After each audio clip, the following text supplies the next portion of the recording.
250권의 성경을 가지고 중국에 들어갔습니다. 여러분은 제가 뭐 하는 사람인지를 모르니까 이제 조금 설명을 해나가겠는데, 저는 공산권에 성경을 배달하는 일을 합니다. 이게 언제 얘기냐면 어제 오늘의 얘기가 아니고 38년 전의 얘기예요. 250권의 성경을 가지고 중국을 들어가는데 놀라지 마세요. 그때는 한국 사람들이 중국에 여행 못하던 때입니다. 그러면 나는 어떻게 해서 그게 가능했느냐? 하나님이 저에게 미국 시민권을 가질 수 있는 기회를 주셨어요. 그래서 미국 시민권이 있으니까 미국과 중국과 외교관계가 있었지만 한국은 외교관계가 없었던 때라서 한국인들은 못 들어가고, 저는 얼굴은 한국 사람이지만 신분증은 미국 시민권을 갖고 있으니까 250권의 성경을 갖다 주고 전해주고, 저는 무슨 기대를 했냐면, 아이고 수고하셨네, 고맙습니다, 그럴 줄 알았더니 놓고 가라요. 그 말 한마디 괘씸하더라고요. 왜? 이거 얼마나 고생해서 이거 가지고 들어왔는데 놓고 가라요. 그러는데 기분이 나쁘더라고요. 근데 그 기분, 선교지에서 기분 나쁘다고 뭐라고 할 수도 없는 노릇이고, 성경을 주고 알았다고 그러고서는 돌아서 나오는데, 잠깐만. 왜요? 이거는 이거대로 고맙지만 이거 말고 요만한 거 없어? 요만한 게 뭐죠? 요만한 거 시계? 아니에요. 요만한 성경. 요만한 거 가져올 수 있어? 그래서 그냥 그렇게 그냥 그분도 그냥 그렇게 말하는 것 같아서 저는 그랬더니 100권만 갖고 오라오. 갖고라도 아니에요. 개고라오. 그 이북 말이에요. 100권만 개고라오. 그래서 제가 그 말을 듣고 어디다가 쓰시려고요? 그러니까 이분이 뭐라고 하냐면, 가까이 와서 제 귀를 잡아당기면서 제 귀에다 대고 한 말이 뭐냐면, 북조선에 가. 북조선에 가. 좀 알아들었어요. 북조선이 어딘지를 아니까. 그런데 그 말에 제가 반응을 어떻게 보였냐면, 그랬더니 제가 그 북조선이라는 말을 못 알아들은 줄로 알고, 그분의 해석이에요. 못 알아들은 줄로 알고 이분이 뭐라고 그러냐면, 제 귀에다 대고 한 말이 뭐냐면, 북한에 간다고. 알았습니다. 그걸로 끝났어요. 아니에요. 그러고 났는데 제가 이만큼이 두근거리는 거예요. 여러분 놀라지 마세요. 북한 선교 누가 하는지 아세요? 죄송합니다. 한국 사람들은 한국 사람들이 북한 선교하는 줄 알아요. 북한 선교 한국 사람들이 제일 안 해요. 북한 선교를 가장 많이 하는 게 누구냐면 중국이에요. 중국의 조선족들이고요. 그 다음에 중국에 있는 기독교인들이 중국에 있으면서 북한에 선교를 해야 되겠다는 생각을 갖고 있는 게 중국 기독교인들이에요. 이거는 지하교회를 말합니다. 그 지하교회 교인들이 중국에서 북한 선교를 가장 많이 하고 있고요.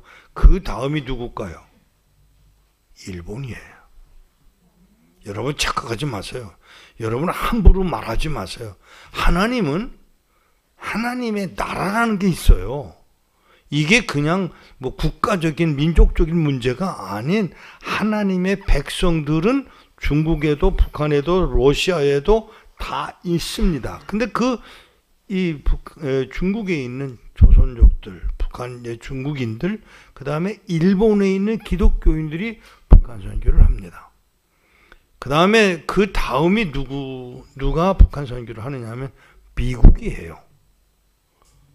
유럽이 하고 미국이 하고요. 그 다음에 마지막에 안 하면서 기도만 하는 사람들이 있어요. 누구죠? 한국이에요. 여러분 북한 선교 한다고 그러지만 안 합니다. 말로만 해, 말로. 입으로만 해. 수다 떠는 게 하나님 앞에 합당한 일은 아니지만 그래도 또 수다라도 떨어주니 다행인 줄은 모르겠는데 놀랍게도요 북한 선교를 하지 않으면서 기도만 하는 사람들이 한국 사람들이에요. 그게 제가 제일 답답해요, 그 부분이. 하지만 하나님께서 또 그 수다 떨고 있는 그 하나님의 백성들 속에서도 또 그 진심으로 기도하는 사람들이 있기 때문에 그들의 기도를 들으시고 행하실 줄로 믿습니다. 다만 조금 행동으로 움직였으면 좋겠다는 아쉬움이 있어요. 왜냐하면 불가능한 게 아니거든요. 다 물어봅시다. 남한에서 북한에 간첩 보내나요? 안 보내나요? 오, 남한에서 북한에 간첩을 보낸다고요? 보내요? 왜 대답을 못해? 조금 전에 보낸다고 큰 소리로 대답해 놓고는 보낼 거예요. 그죠? 예, 보낼 거예요. 맞아요. 보낼 거예요. 또 그래야 되고요. 그래야 정보를 수집하니까. 그럼 북한에서는 남한에 간첩 보낼까요? 안 보낼까요? 많이 보내죠. 예? 이 중에도 몰라. 예, 간첩 아닌 사람 손 들어보세요. 아, 이거 하나도 없네? 다 간첩이야? 여러분 잘 들으세요. 이게 아주 중요한 얘기예요. 그러면 제가 질문을 합니다. 간첩은 오르되, 간첩은 가는데, 복음을 전하러 가는 사람들은 있어요, 없어요? 이게 답답한 노릇이에요. 이거는 간첩의 세계가 아니에요. 하나님의 나라가 이루어지기 위해서 하나님의 백성들이 죽음을 각오하고, 간첩들도 마찬가지지만 우리가 그 일을 해온 사람들 중에 하나가 한국인이에요. 놀라지 마세요. 저는 이 사역을 38년 동안 해오면서 제가 내릴 수 있는 게 뭐냐 하면 한국인은 다른 민족하고 달라요. 그게 특별한 민족성을 가지고 있는 게 한국인이에요. 여러분들은 그냥 뭐 한국 사람이니까 그냥 그렇게 생각하지만 안 그래요. 보세요. 전 세계에서 3만 명씩이나 선교사를 파송하는 나라가 한국 말고 미국 말고는 없어요. 근데 왜 한국인들은 그렇게 하느냐? 동기부여만 되면 움직이는 민족이 한국인이에요. 그러니까 여러분들이 여기서 그냥 나는 여기 뭐 교회 조금만 우리 영광교회 뭐 조금만 이렇게 생각하지 마시고요. 하나님이 나를 통해서 하시고자 하시는 일이 무엇인지를 알게만 되면 움직이는 민족이에요. 아프리카에 나가 있는 한국 선교사님들, 남미에 나가 있는 한국 선교사님들, 미국에도 한국 선교사들이 얼마든지 나가 있음을 보았고 실제로 그래요. 그렇게 하는 게 한국인들이에요. 그런데 북한만은 쉽지 않은 거예요. 언어도 같죠. 아마 같지는 않지만 언어도 비슷하죠. 또 가깝잖아요. 그런데도 움직이지를 않아. 왜? 뭐가 문제가 되고 있는지를 아셔야 돼요. 안전하지 않고 죽을 것 같다는 불안감이 있으면 움직이질 않아요. 그리고 선교를 생각할 때 많은 사람들이 착각하는 게 뭐냐 하면 뭘 갖다 주어야 된다라고 생각하지만 아니올시다. 복음은 그렇게 하는 게 아니에요. 하나님의 말씀을 전하는 게 우리의 책임이지 딴짓 하지 마셔야 돼요. 그렇기 때문에 여러분들이 여기 잠깐 주보를 보니까 학생 선교사라는 단어를 썼더라고요. 아주 굉장한 아이디어예요. 학생도 선교사일 수 있습니다. 어린 아이들도 선교사일 수 있습니다. 여러분 제가 중고등부 아이들 집회를 많이 나가는 편이었는데 이제 코로나 때문에 많이 어려워졌지만 어제 그저께 저기 일산에 있는 어느 교회에 가서 집회를 했어요. 근데 그 교회 목사님은 저를 몰라요.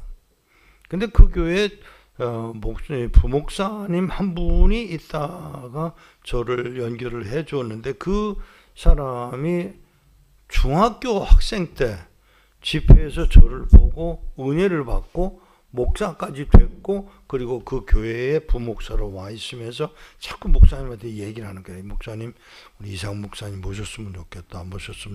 그러다가 결국은 기회가 돼서 어제 그저께 갔다 왔는데 그 중학생이 머리에 남겨진 그 무엇이 오늘까지 연결되는 거예요. 저는 여기 지금 저 뒤에 앉아있는 두 꼬마를 자꾸 내가 눈여겨보는데 얼마나 열심히 저를 보려고 쳐다보는지 몰라요. 예, 죄송하지만 앞에 계신 남자분 때문에 저 아이가 머리 자꾸 이렇게 가거든요. 그러니까 조금 옆으로 비켜주시면 옳지. 예.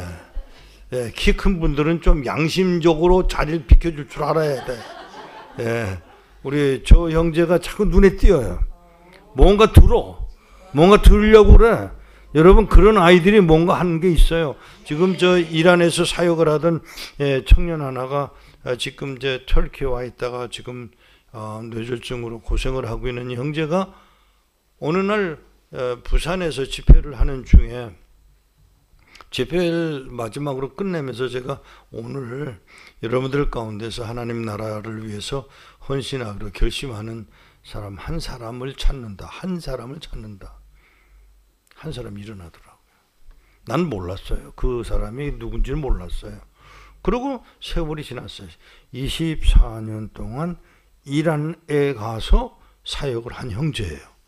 모르죠, 저는. 그런데 터키에 가서 식사를 하자고 한 선교사님이 저하고 연결이 됐는데 이 선교사님이 저를 만나가지고 자기가 터키에서는 양고기를 가장 잘 굽는 선교사래요. 자랑을 해도 복음을 잘 전한다고 말했으면 내가 덜 기분 나빴을 텐데, 아니, 이 양고기가 뭐 어떻단 말이야? 이러고서 알았다고. 그러고 가서 양고기를 구워서 줘서 먹었는데, 미안합니다. 별로더라고. 별로인데 자기는 제일 잘하는 줄 아는 거예요, 지금. 그런데 그 형제가 양고기를 잔뜩 구워줘서 먹고, 목사님 제가 누군지 모르시죠? 모릅니다. 사람들은 웃겨. 얼마나 웃기냐면 목사님 그때 오래전에 제가 뵀는데 목사님 저 모르시죠? 어떻게 그걸 알아? 제가 1년에 지금은 아닙니다만은 1년에 많이 만나는 때가 15만 명씩 만났어요. 어떤 방법으로 제가 그걸 기억을 하겠어요? 그런데 고 선교사님이 뭐라고 하냐면 제가요 고신대학에서 집회하실 때 거기 벌떡 일어났던 청년 하나 기억을 하세요? 기억이 안 납니다. 그게 바로 저입니다. 그리고는 이란에 가서 23년 동안 사역을 했어요. 더 놀라우지 마세요. 그 형제가 지금은 아니지만 터키에서 사역을 했는데 어느 날 절더러 이란에서 온 청년들이 지금 모여서 예배를 드리는데 교회를 하는데 목사님께서 설교해 주세요. 알았다고. 거길 갔는데 방은 요만한데 한 40평 되는 아파트인데 그 방을 하여튼 이렇게 개방을 해가지고 거기 예배를 드리는 거예요. 막말로 지하교회예요. 거기에 전화로 다 연락해서 안전한 사람만 받는 예배를 드리는데 거기 와 앉아서 예배 드리는 사람들이 전부 다 엔지니어들이에요. 이란에서 도망 나온 사람들이에요. 예수 때문에 떠난 사람들이에요. 그 청년들더러 제가 설교를 해달라고 설교를 마치면서 뭐라고 그랬느냐면 너희들 곧 카나다로 갈 거지? 너희들 미국으로 갈 거지? 그랬더니 그렇대요. 그래서 제가 뭐라고 그랬냐면 너희들 카나다 가거나 미국 가면 3년이면 또는 5년이면 미국 시민권 받는데 미국 시민권 받으면 돌아와. 어디로요? 이란으로 돌아와. 그랬더니 이분들이 화를 막 내는 거예요. 우리가 지금 먹고 살기 위해서 지금 이란을 떠났는데 우리 보고 돌아가라니요. 아니야. 하나님이 실수하지 않았어. 그러니까 너희들 여기서 머물지 말고 카나다로 또 미국으로 갔다가 시민권 받은 다음엔 돌아와. 이란으로 돌아가. 그리고 거기서 믿음을 지켜야 할 사람들을 찾아내서 복음을 전하는 일이 네가 할 일이야. 투덜투덜 하더라고요. 몇 년이 지난 후 다시 연락을 받았고 거기를 갔어요. 76%가 선교사로 돌아가 버렸더라고요. 놀라지 마세요. 하나님이 실수해서 여러분들을 한국 땅에 살게 하는 게 아닙니다. 하나님이 실수해서 여러분을 우리 영광교회에 보내신 게 아니에요. 하나님이 목적이 있어서 여러분들을 이곳에 모으신 줄로 저는 분명히 믿습니다. 제가 분명이라는 말을 쓴 이유가 뭐냐면 하나님이 저를 그렇게 사용하셨어요. 하나님이 사용하신 대로 사용받는 것이 우리의 책임이에요. 왜 나는 왜 이런 집에 태어났을까? 어쩌다가 저런 엄마, 우리 무능한 우리 아버지 쪽에 태어났을까? 아니요. 그게 하나님의 방법이에요. 거기서 나에게 주어진 자리를 지켜. 이게 왜 이러지? 그러지 말고 감사하라 했으니 내가 마땅히 할 일을 감당하는 게 여러분들이 하실 일이에요. 250권의 책을 갖다 주었더니 이건 아니래. 아니요. 이거는 이거대로 놓고 가고 100권을 보내달래요. 자, 이 100권을 북한에 보내겠다는 거예요. 그래서 그 말도 알겠다고 그러고 서울에 왔어요. 서울로 돌아와서 제가 소개받은 어느 목사님, 저는 어릴 때 미국에 이민을 갔기 때문에 제 신학교나 선후배 관계의 목사님들이 없어요. 근데 어느 분이 소개를 해서 영등포에 있는 대흥교회에 가보라고, 이성배 목사님이 지금 세상을 떠나셨으니까 제가 이름을 댑니다. 이성배 목사를 찾아가라고 해서 알겠다고. 그럼 뭐 나도 저분이 100권을 부탁을 했으니까 그 100권을 구하기 위해서라도 그분을 또 소개받았고 해서 거기를 찾아갔어요. 목사님, 제가 누구누구 소개로 여기 왔습니다. 그래요? 북한 선교를 하려고 그러는데 성경이 필요합니다. 그랬더니 툭툭 하시는 말씀이 안 돼, 이 사람아. 천마디예요. 안 돼, 이 사람아. 뭐가 안 돼요? 북한 선교 안 된다고. 안 돼요? 그러면 제가 3,800명의 명단을 드릴까요? 그랬어요. 제가 그 당시에 갖고 있었던 북한 성도의 주소와 이름과 생년월일이 몽땅 들어가 있는 그 내용을 제가 가지고 있었기 때문에, 여기에 갖고 있었기 때문에 제가 이걸 주겠다고 그랬더니 그분이 잠깐만, 지금 뭐라고 그랬어? 3,800명이라고 그랬습니다. 믿어도 돼? 마음대로 하세요. 믿어도 되고 안 돼도 되고 저는 상관없습니다. 다만 3,800명이 북한 땅에 믿음을 지켜갖고 있는 성도들이 3,800명이 있다는 사실만은 기억하십시오. 그랬더니 잠깐만, 그러더니 자기 캐비넷에 가서 뭘 꺼내갖고 오는데 보니까 2명의 명단을 가지고 오셨더라고요. 그 2명을 제가 이렇게 보고 3,800명 중에 2사람 이름이에요. 그래서 제가 이 사람이 어디에 살고 있고 주소가 뭐고 생년월일이 뭐고 당성이 뭐고 이렇게 쭉 이야기를 하니까 이분이, 이 성배 목사님이 너무 깜짝 놀라가지고, 아니 정말이구나. 예, 정말입니다. 뭐가 필요해? 성경책 100권만 필요합니다. 내가 준비해 볼게. 이분이 누군지를 여러분들이 들으셔야 돼요. 제가 설명을 할게요. 연세대학 영문과를 나오셨습니다. 근데 자기가 졸업을 하고 신학교를 가서 전도사가 됐고, 그리고 목사가 됐습니다만 나중에 전도사 때에 무슨 일이 벌어졌냐 하면, 전도사 때인데 갑자기 누구한테 전화가 왔냐면 청와대에서 연락이 왔어요. 그 청와대에서 연락이 와가지고 뭐라고 그러는 거 하면, 청와대 좀 왔다 가라고. 대통령이 너 만나고 싶어 한다고. 그러니 여러분은 어떻게 했어요? 윤석열 씨가 부르면 아니 나 안 가요. 이럴 수 있는 사람 손 들어 보십시오. 아무도 없어 이 세상에. 그러니까 이분이 너무 놀라가지고 보니까 날짜를 보니까 그날이 하필이면 목사고시 시험 치는 날이야. 그러네.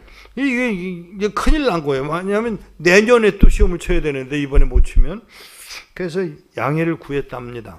죄송하지만 하루 이틀 늦게 갈 수 있는지를 허락을 해줘서 그 날짜로 변경을 해가지고 이제 갔습니다. 청와대에 갔어요. 그래서 청와대에 가니까 국방부 장관하고 중앙정보부 부장하고 박정희 대통령하고 세 분이 앉아 있는 데서, 전도사님, 저 박정희 대통령이 다른 건 몰라도요 기독교인들에 대한 그 겸손한 자세는 가지고 있었던 분이어서 이분이 뭐라고 그랬냐면 전도사님 지금 저희들이 몰래 여러분 하는 일을 몰래 하고 있는 거를 좀 말씀해 주세요. 그러니까 이 전도사님이 너무 당황해가지고 무슨 말씀이세요? 그랬더니 아니 북한이 뭐 하시잖아요. 그러니까 예, 그 얘기 좀 하세요. 풍선에다가 커다란 이게 얼마나 크냐 하면 한 30m 되는 풍선 거기다가 뭘 달아서 하늘에다 띄우면 이게 어느 정도 올라가면 이 통에 얼음이 얼어서 얼면 이 밑에는 고리가 풀어지면서 그 안에 있던 짐이 땅으로 떨어지도록 만들어 놓은 그런 걸 하고 계셨습니다. 근데 그걸 누가 하고 있었냐면 놀라지 마세요. 곽선희 목사님, 미국에 있는 임동선 목사님, 이광덕 목사님 세 분이 중심이 돼서 그 일을 하고 있는데 실제로 일하는 건 이성배 전도사가 그걸 하고 있었던 거예요. 그거를 중앙정보부에서 몰랐고 그런데 중앙정보부에는 자기 친구들이 영문과 나온 친구들이 이렇게 연결이 돼서 그 일을 하고 있었던 거예요. 그거를 박정희 대통령이 듣고 그 이야기를 하면서 뭐라고 했는가 하면 부탁이 있습니다. 그거는 저희들이 할 테니까 성경은 전도사님이 되세요. 성경을 그리고 그 정말 띄우는 거는 누가 하느냐 하면 군인들이 안전하게 해드릴 테니까 전도사님은 성경만 구해다 주세요. 성경을 이렇게 길게 찍어서 성경이라고 안 하고 인민이 사는 길, 성경이라는 말 대신에 인민이 사는 길이라고 해가지고 그게 저한테 카피가 있습니다. 그거를 해서 봉투에다 넣어서 안에 이 풍선에 띄우는 일을 하는 거를 박정희 대통령이 허락을 해줬습니다. 놀라지 마세요. 하나님이 그걸 가지고 어떻게 하실지는 모르겠지만 한 가지 분명한 것은 한국에서 대통령 가운데 북한에 성경 보내는 일을 한 분은 박정희 대통령 한 분뿐이에요. 이승만 대통령도 안 했고 이명박 장로도 안 했고 김영삼 장로도 안 했고 근데 박정희 대통령은 불교인이잖아요. 그런데 불교인인 박정희 대통령은 그걸 하셨다고. 근데 이 이성배 전 그때는 나중에는 목사가 되셨습니다만 이성배 목사님이 그 얘기를 저한테 들려주면서 이 목사 나는 안 해. 안 된다고 내가 말은 했지만 할 수 있는 일이 있다면 해보세요. 그래가지고 그분이 이제 성경을 모으기 시작하셨어요. 3주 후에 오겠다고 약속을 하고 3주 후에 와서 전화를 했더니 목사님이 뭐라고 하시냐면 무슨 차를 갖고 올 거요? 그래요. 그래서 무슨 차라니요? 제가 무슨 차가 있나요? 그랬더니 아니 이걸 가지고 가야 되는데 그래서 제가 그 말을 듣고 얼마가 되는데 저런 말씀하시나 생각을 하고 좌우간 가겠다고 그 차를 이제 다른 분한테 부탁을 해서 차를 가지고 갔더니 몇 천 권을 만드는 줄 아세요? 4천 권. 나는 100권만 필요한 거예요.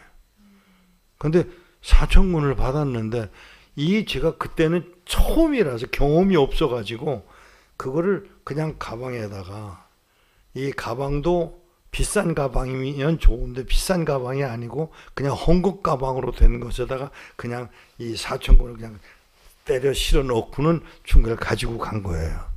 근데 이게 바퀴는 날렸는데 헐렁헐렁 해가지고 이게 일리 쏠리고 저리 쏠리고 하는데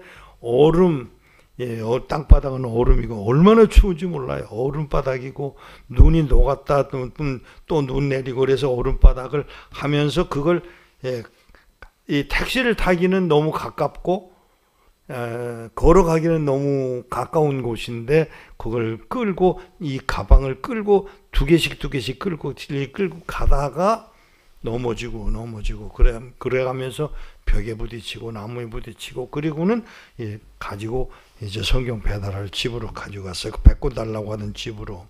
거기 도착을 했어요. 도착을 해서 성경을 가방을 넘겨주려고 그러니까 이러고 쳐다보시던 분이 뭐라고 그러냐면, 목소리는 이 목사인데 얼굴은 아니네. 그게 무슨 말인지 제가 몰라가지고, 예? 그러니까 이분이 가서 세수하고 오게, 가서 세수하러 가서 얼굴을 보니까 저도 제 얼굴을 모르겠더라고요. 왜? 피를 너무 많이 흘려서. 그냥 얼굴이 그냥 피범벅인 거예요. 근데 그게 다행히 깜깜한 밤이었으니까 그랬고, 지금은 안 그렇지만 그 당시에는 그 시골은 아니지만 도시지만, 예, 어두워서 사람들이 못 알아보는 상황이고, 밤에 또 나돌아다니는 사람도 없었고, 넘겨주고 얼굴을 세수를 하고 뭐 따끔따끔해요. 세수를 하고 가지고 성경을, 그 사천권은 그 당시는 아니지만 하여튼 뭐 잔뜩 가지고 간 걸 넘겨주고 났는데, 나중에 저보고 뭐라 그러냐 하면, 이 목사님, 예, 왜 이 목사님을 못 믿었어? 왜요? 성경은 저렇게 공산당들이 공항에 있고, 근데 어떻게 그걸 성경을 가지고 들어올 수 있었는지가 의심스러웠어. 솔직히 뭐라고 그러시는 거 하면, 솔직히 저게 가짜거나 아니면 공산당들이 시켜가지고 저런 일을 하는 짓이지 저게 어떻게 가능하겠냐라고 생각을 했다는 거예요. 그런데 피 흘린 거를 보고는, 저건 가짜로 한 게 아니겠구나. 그래서 믿기 시작했다는 거예요. 잘 들으세요, 여러분. 쓰러지는 것도 하나님께서 하시는 일이에요. 넘어지는 일도 하나님께서 하시는 일이에요. 피 흘리는 것도 하나님이 하시는 일이에요. 근데 피를 흘리는 나는 괴롭죠. 아프고 괴롭고 또 오해받을 수 있는 상황인 모든 것들이 하나님의 방법으로 보호하시고 지키시는 하나님이신 거예요.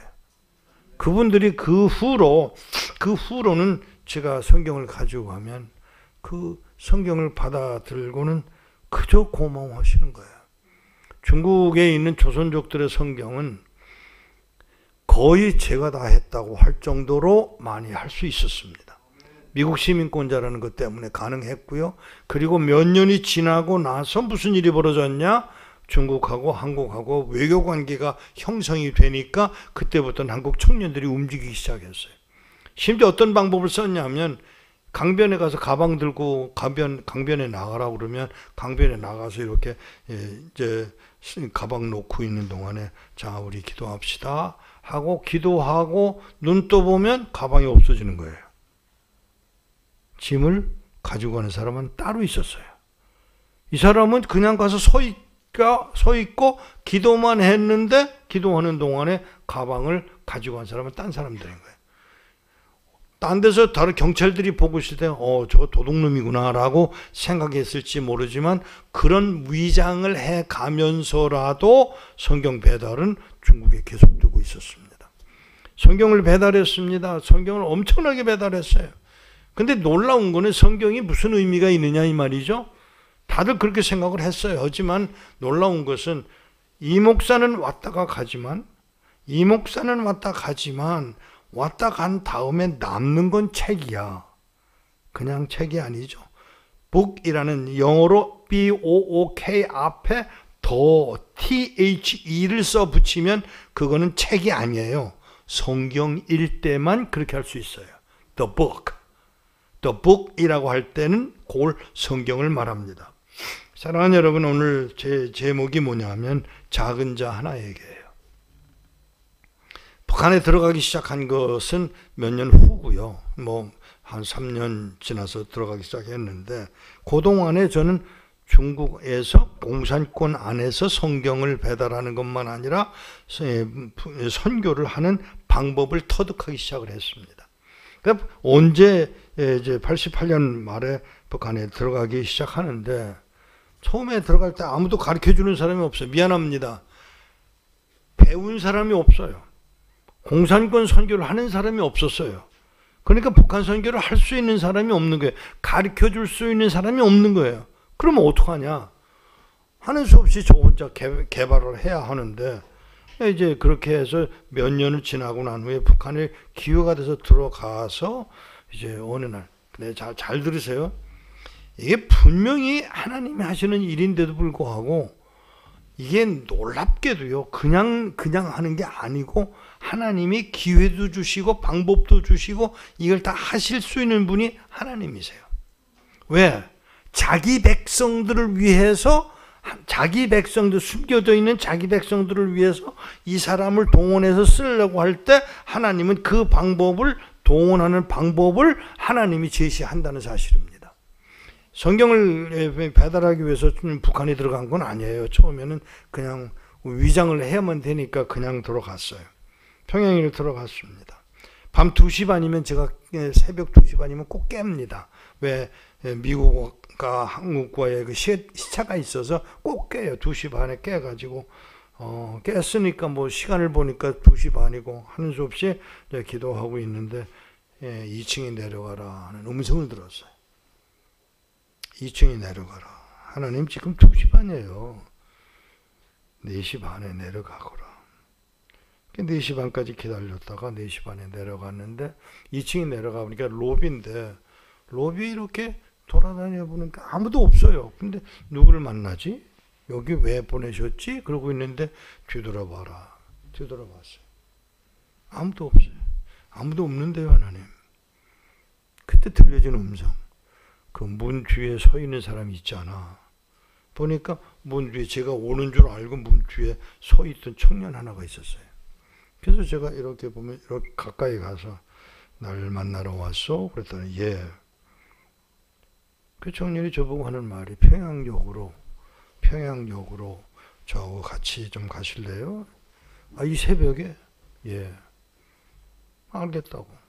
그 청년을 따라가는데 호텔 끝에 골목이 있는데 그 골목을 들어가면 이 청년이 들어가면 저를 잡아서 끌고 들어가면서 저보고 땅바닥에 이렇게 발로 긁고 또 이렇게 긁고 제가 보니까 십자가예요.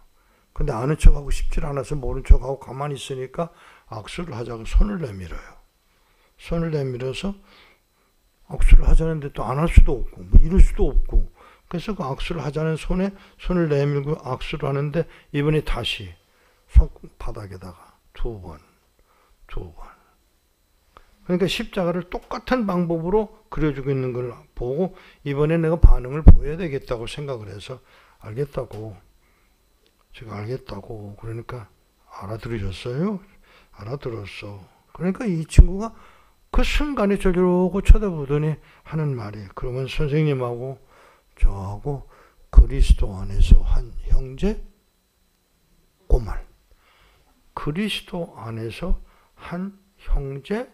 그러는데 그 말이 좌우를 살피고 앞뒤를 살핀 후에 툭 내던진 말인데 이게 제 마음에 그냥 큰 감동으로 와서 부딪히더라고요. 그래서 그래. 그랬더니 이 아이가 손을 잡았던 손을 잡아당기면서 자기 왼손으로 제 목을 끌어안고 제 귀에다 대고 형님.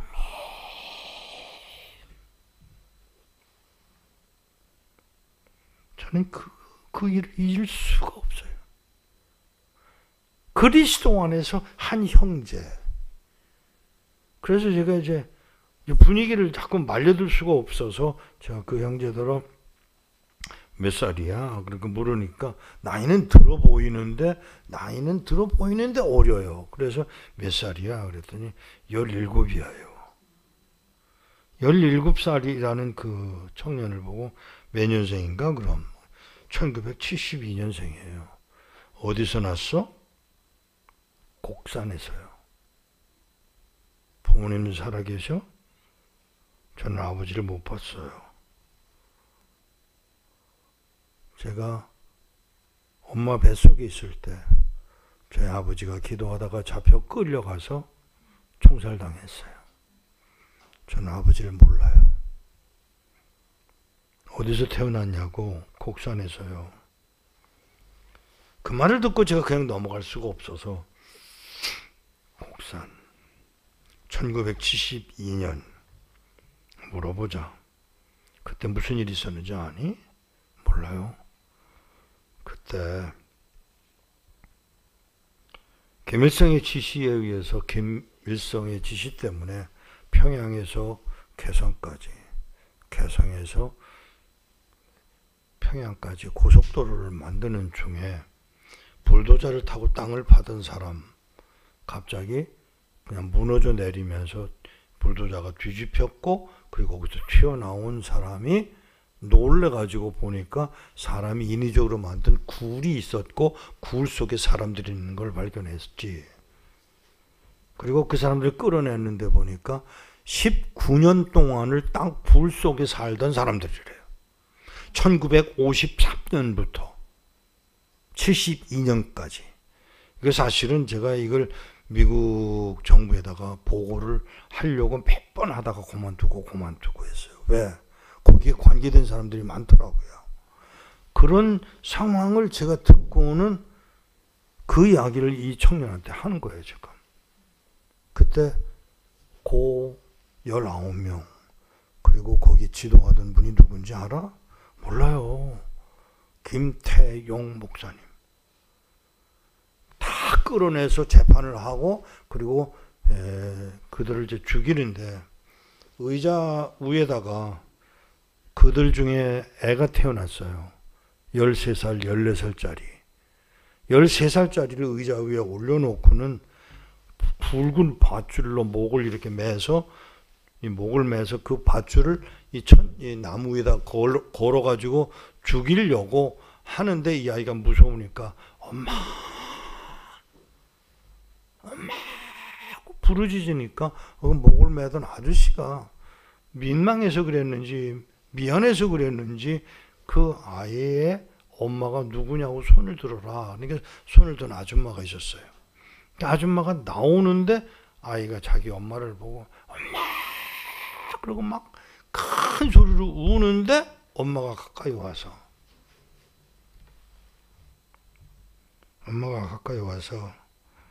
아들을 보고, 아니 목을 매는 아저씨 보고, 아니요 그 아들 보고, 예, 너 지금 예수님 만나러 가는 길이야. 우리는 죽는다고, 죽임 당한다고 표현하고자 하는데 아닌 거예요. 엄마는 그 아들을 보고 너 지금 예수님 만나러 가는 길이야. 이쁘게 가. 그 이야기가 오고 가는 동안 화가 난 아저씨가 그 아이의 서 있던 의자를 발로 찼고 넘어지고 떨어지면서 이 아이가 자기도 모르게 밧줄에 손을 잡고 매달리는 상황이 됐습니다.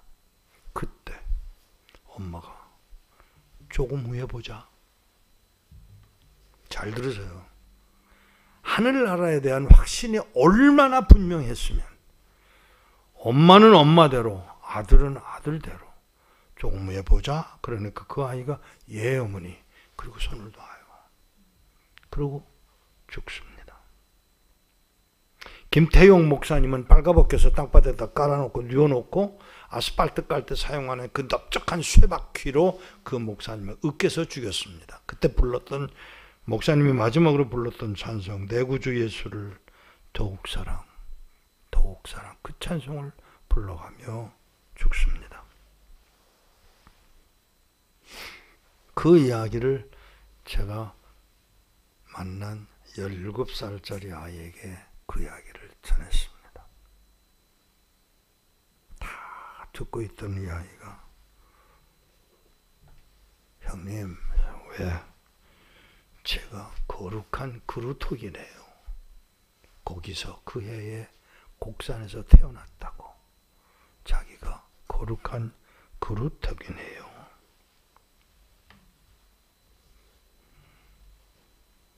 그때부터 시작해서 재작년까지 1989년 1월 달부터 시작해서 재작년까지 그의 생활을 책임을 졌습니다.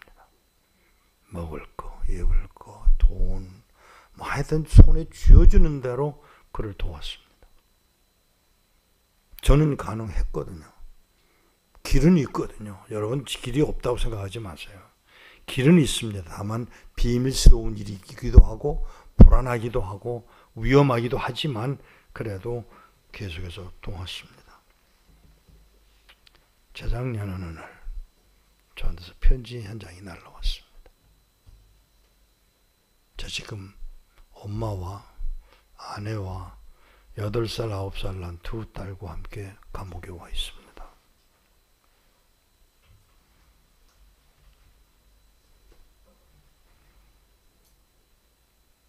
저 석방되도록 수고하지 마세요. 잘 들으세요. 하나님이 능력이 없어서가 아니라 뜻이 있어서 이렇게 우리를 감옥에 넣으신 줄 알기 때문에 부탁이 있습니다. 저를 석방시키려고 하지 마시고요. 밖에 있는 성도들을 도우세요. 그리고 마지막 끝에 거룩한 그루터기가 나만 아는 단어입니다.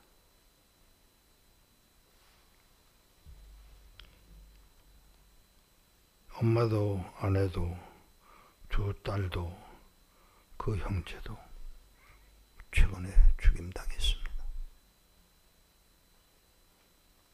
잘 들으셔야 돼요. 그가 바로 내가 말하는 작은 자 중에 하나 아닐까요? 여러분과 나는 과연 그런 분들을 위해서 무엇을 해야 했을까요? 할 일이 없었던 거 아닙니다. 1987년에 한 할머니를 만납니다. 어디서 오셨냐 그랬더니 그건 알아서 뭐래. 죄송하지만 북한 사람들이 말을 좀 거세게 하거든요. 여기 지금 나와서 이만갑이니 뭐 이런 데서 나오는 사람들은 한국말을 너무 쉽게 곱게 배웠지만 실제로 그 사람들은 말이 거칠어요. 그건 알아서 뭐래. 그래서 그냥 알았다고 그러고서는 제가 뭐라고 그랬냐면 북한에서 오신 건 제가 알아요. 그랬더니 북한에서 왔어. 어떻게 기도하세요? 우리나라 사람들 보고 여러분들 보고 기도 어떻게 하느냐 물으면 다 설명을 할 테지만 북한에서 온 사람들은 기도를 어떻게 할까? 이게 궁금한 거예요. 제가. 기도 어떻게 하세요? 한마디. 소리를 못 내요. 소리를 내서 기도할 수가 없어서. 그럼 언제 하세요? 우리 집이 기찻길 옆에 있거든. 기차가 지나갈 때 그때 잠깐 소리를 내서 기도하고 바로 학교 뒤에 있는데 집이 그 학교에 아이들이 학교에서 방과 후에 막 나와서 떠드는 소리가 들릴 때 기도해. 그런데 내가 사는 집이 바닥이 나무 바닥이거든.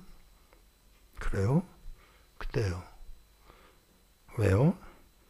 그 마루 바닥이 움푹움푹 파여 있어. 기도하면서 자기가 소리도 못 내고 그러니까 그냥 온 몸을 비틀어가면서 기도하는 걸 27년. 그동안에 마루 바닥이 파여 있다? 저 솔직히 못 믿었어요. 근데 어느 날 책을 보다가 존 웨슬레가 기도하던 마루 바닥이 파여서 얼마나 기도를 열심히 했는지 그 파여서 구멍이 뚫렸다는 글을 제가 보고 이게 가능하구나. 소리를 내서 기도할 수 없는 사람. 찬송은 어떻게 부르세요? 그랬더니 그냥 머리 이렇게 뒤로 제끼고 우시기 시작하는데 눈물이 흘러서 그냥 귀로 들어가더라고요. 찬송. 공산당 노래에다가 가사를 바꿔 붙여서 불러. 여러분 여기서 찬양하셨잖아요. 그 자리가 얼마나 복된 자리인 것을 인식하셔야 합니다. 마음 놓고 소리내서 찬송할 수 있다는 것. 기도할 수 있다는 것, 이렇게 모일 수 있다는 것, 이게 축복된 자리인 거예요. 제가 그 할머니더러 나중에 알게 됐습니다만은 뭐 가지고 가는 건 뭘 갖고 가세요? 그랬더니 가지고 가는 거 있어. 뭔데요? 뭐 별의별 걸 다 얘기하더라고요. 뭐 의약품도 가져가고 뭐 밀가루도 가져가고 쌀도 가져가고 뭐 저 그러다가 제가 뭐라 그러니 그런 거는 말고요. 다른 거 정말 귀한 선물 있어. 뭔데요? 뉴 톰슨 성경. 뉴 톰슨 주석 성경. 제가 하도 어이가 없어가지고 아니 그게 1250g짜리예요. 어떻게 그걸 갖고 가세요? 어떻게 숨길 수도 없고. 그런데 이 바보야. 저보고 하는 말이에요. 그런데 이 바보야. 어느 바보가 보석을 보고 그냥 가겠어. 성경을 보석이라고 그랬습니다. 보석을 보고야 어디 그냥 가겠어. 사랑하는 여러분, 6개월 후에 다시 소식을 들었습니다. 무사히 들어갔다고. 그 말은 성경을 가지고 들어갔다는 이야기예요. 2004년 4월 22일 날 김정일이 중국 갔다가 오면서 기차가 폭발이 됐던 일이 있었습니다. 아시는지 모르겠습니다만 2004년 4월 22일인데 그날 기차역이 폭파되면서 엄청나게 많은 사람이 죽었어요. 바로 그 엄청나게 많이 죽은 사람들 가운데 이 할머니, 남편, 두 아들이 죽었습니다. 작은 자 하나. 저는 그분들을 도울 수 있었던 것을 정말 하나님 앞에 감사드립니다.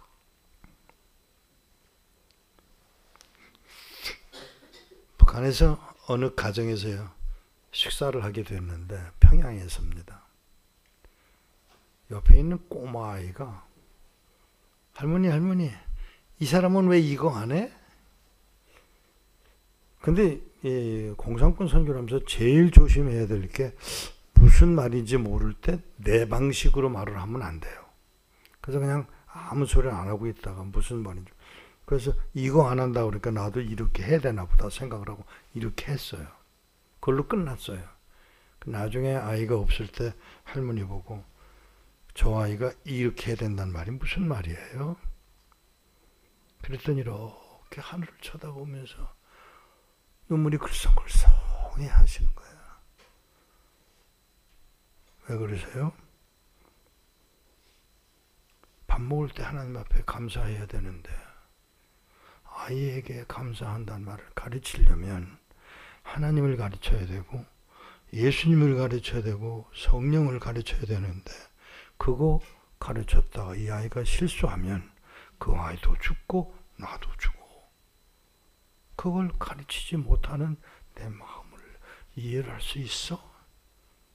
가만히 있었습니다. 그랬더니 그 아이한테 감사하다는 말을 가르칠 수가 없어서 밥 먹을 땐 이렇게 하는 거야. 이렇게만 가르쳐 놓은 거예요. 언제 가르치실 거예요? 그 이야기를. 모르지 뭐.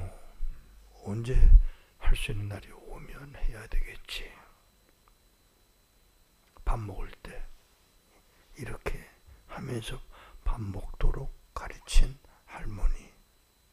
그게 무엇인지를 말해주지 못하는 할머니의 그 심정. 이게 바로 제가 말하는 작은 자 중에 하나입니다.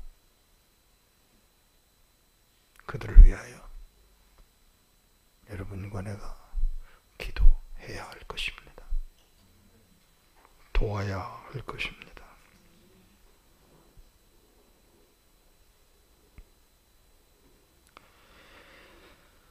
이제 오후에 다시 좀 또 다른 이야기들을 하겠습니다만은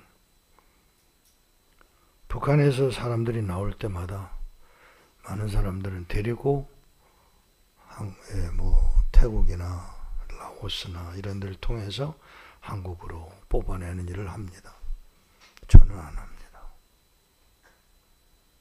저는 북한에서 나온 사람들을 만나서 거기서 전도해가지고 그들로 하여금 예수를 믿게 한 후에 북한 땅으로 다시 돌려보냅니다. 왜냐하면 북한 땅에 믿음을 가지고 믿음을 전할 수 있는 사람들이 그 사람들이기 때문에 돌려보내고는 합니다. 그렇게 해서 돌려보낸 사람들 안 될 것 같다고 난리 치고 한국 정부, 한국의 교인들도 믿지 않지만 여러분 놀라지 마세요.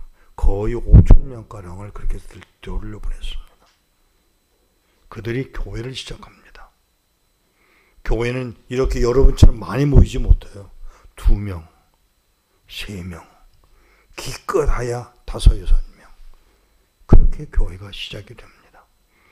오늘 전화를 받았습니다. 목사님, 북한에서 65명이나 되는 성도들이 한꺼번에 탈출하겠다고 연락이 왔는데 어떻게 해요? 도와줘야 되는데. 그러지 말고요. 목사님 직접 오셔서 평양, 이제 중국에 가셔서 그분들을 만나셔서 돕든지 말든지 결정을 해 주실래요? 어려운 일이지만 그렇게 하기로 하고 14시간 비행기를 타고 또 14시간 기차를 타고 또 7시간 버스를 타고 택시를 하나 대절해서 산골짜기로 들어갔습니다. 79살 난 할아버지가 제 나이죠. 79살 난 할아버지가 와 계시더라고요. 김일성의 은덕으로 잘 산다면서요 하고 제가 비꼬는 말을 했습니다. 근데 그 할아버지가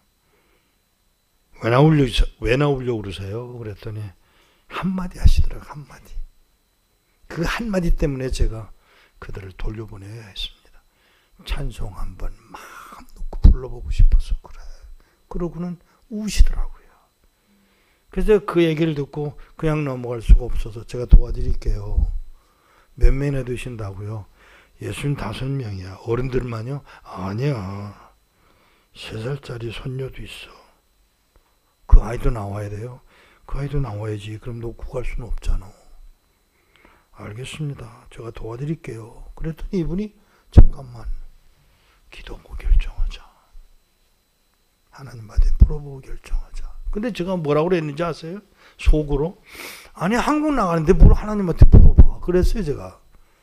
근데 그분은 아닌 거예요. 하나님한테 물어보고 결정하자고. 그러시라고 나가셨어요.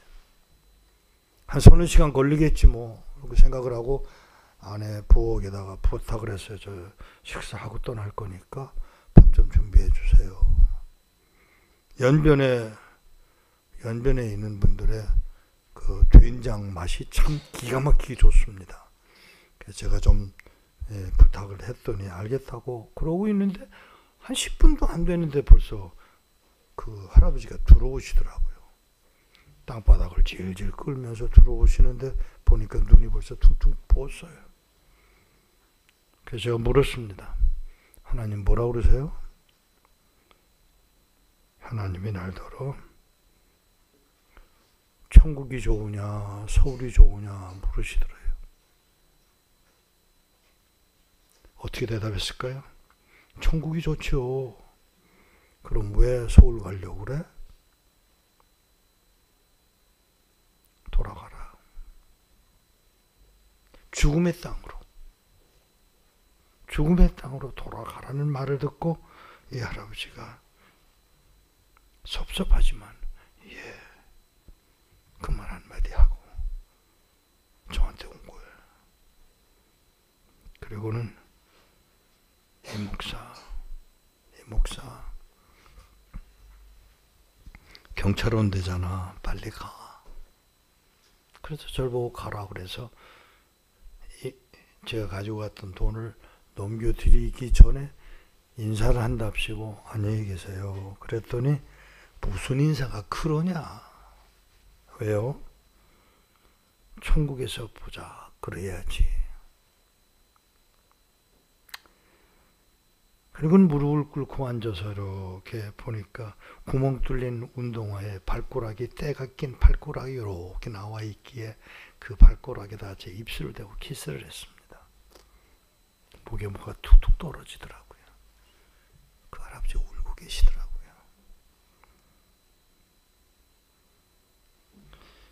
그 종아리를 끌어안고 저도 엉엉 울다가 어서 일어나. 경찰 혼자잖아. 일어나서 돈을 넘겨주고 떠나는데 그 할아버지가 한 말. 누가 우리를 그리스도의 사랑에서 끊으리요. 로마서 8장 35절. 누가 우리를 그리스도의 사랑에서 끊으리요. 3년, 4년 반 후에 일부러 제가 찾아가서 그 할아버지 어떻게 되는지 궁금해서 찾아갔다가 택시 운전수를 만났는데 똑같은 택시 운전수더라고요. 그 택시 운전수를 보고 이렇게 인사를 하니까 당신 양심이나 있어 그래요. 왜요? 그분들은 어떻게 되는지 알아? 몰라서 왔어요. 6명의 젊은이가 안 끌려가겠다고 몽둥이로 맞아서 그 자리에서 즉사를 하고 59명은 4년 반 동안에 굶어 죽고 병들어 죽고 매 맞아 죽었다고. 마지막 한마디. 3살 저리도 작은 자 하나입니다.